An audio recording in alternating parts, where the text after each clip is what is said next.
মা দেখো, কি যেন শুয়ে আছে আমাদের দরজার সামনে। অযথা কৌতূহল আর কথাবার্তায় মাতালের ঘুমটা গেল ভেঙে। প্রতি সকালে এক নতুন পাড়ায়, ঘরের সামনে বা ফাঁকা মাঠে নিজেকে আবিষ্কার করে মাতালটা, যার নাম রবি। অবশ্য নাম আর কেই বা মনে রেখেছে, সবাই তাকে ডাকে মাতাল বলে। চোখ খুলে এই রাস্তাটা চিনতে পারল না। কালুয়ার দোকান থেকে রাতে বেরিয়ে কোন দিকে যে কাল হাঁটা লাগিয়েছিল সে মনে করতে পারল না। কালুয়া বাংলা চোলাই বেচে রাতে, দিনের বেলা অবশ্য সেটা ভদ্রলোকদের জন্য চায়ের দোকান। তখন রবি, বিলে, পংটাদের প্রবেশ মানা। এই উঠুন ঘরের সামনে থেকে, সরে যান।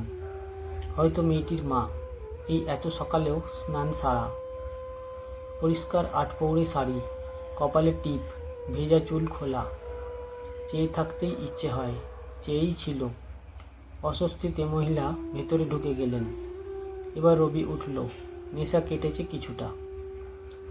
যে জানলার সামনে মাথা তুলল রবি, দৃষ্টি ঘোরাতেই চোখে পড়ল পাঞ্জাবি পাজামা পরা একটা লোক। লিখছে কিছু মাথা নিচু করে, লিখেই যাচ্ছে প্রশান্তিতে। কবিতা, গল্প, উপন্যাস। চারিদিকে কি হচ্ছে সে সম্বন্ধে কোনো ভ্রুক্ষেপই নেই বোধহয়। লিখছে।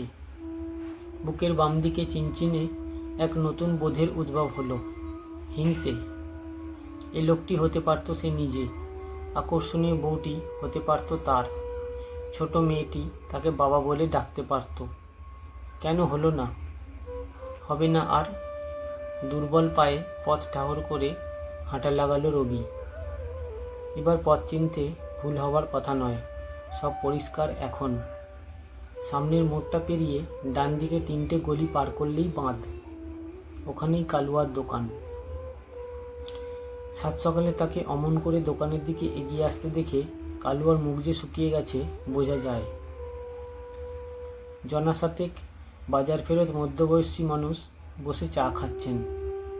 দোকানে ঢোকার আগেই কালুয়া বেরিয়ে এলো দ্রুত পায়ে। রাতে আয়। কি লাগবে এখন তোর? দাদা, আয়না হবে?